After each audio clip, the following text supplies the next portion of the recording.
গঙ্গার পাড়ে এক সময় ছিল একটি বড় সড়ো জুট মিল। সেই জুট মিলের বড় মাঠে বাচ্চারা রোজ খেলতে যেত। কোনো এক অজানা কারণে বহু বছর আগে সেই জুট মিলটি বন্ধ করে দেওয়া হয়। প্রতিদিনের মতো সেদিনও বাচ্চারা সেখানে ক্রিকেট খেলছিল। খেলার সময় বলটা জুট মিলের ভেতরে গিয়ে পড়ে। তাদের মধ্যে এক 12 বছরের ছেলে বলটি আনতে সেখানে যেতে রাজি হয়, যদিও এটি তার জীবনের সবচেয়ে বড় ভুল ছিল। সে জানতো না তার জীবনে কি ঘটতে চলেছে।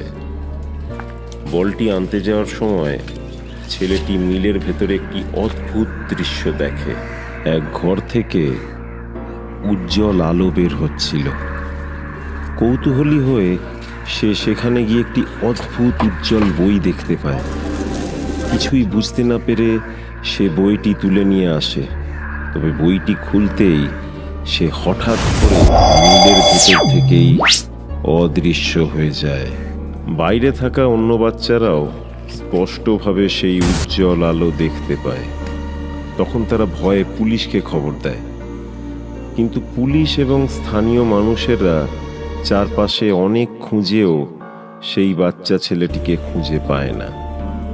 এরপর পুলিশ এসে সেই স্থানটি সিল করে দিয়ে চলে যায় এবং এই জায়গাটি সেই দিন থেকে হয়ে যায় সম্পূর্ণভাবে নিষিদ্ধ।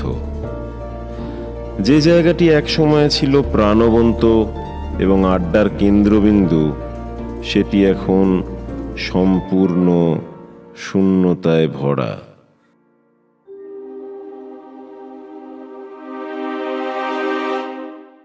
লাগে আমরা তোর দেখি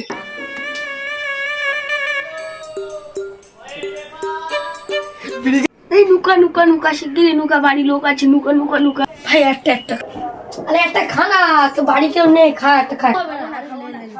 আরে একটা খা রে, খাই না একটা খা।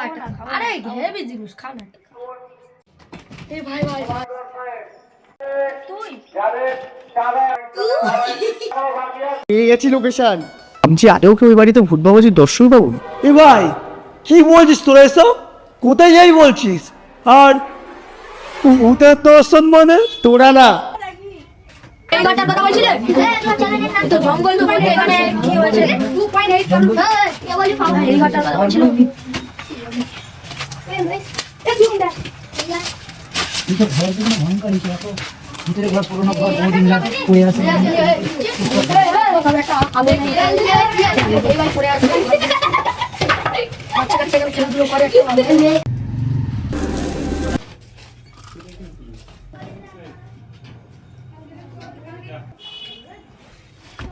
সবাই এখানে এসে তো কি পেয়েছ? বইটা এখন জ্বলছিল।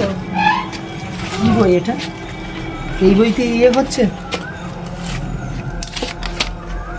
কি এসব? বইটা ওখানেই ছিল। হ্যাঁ, এ তো আমাদের আগের পুরনো বাড়ির জায়গা।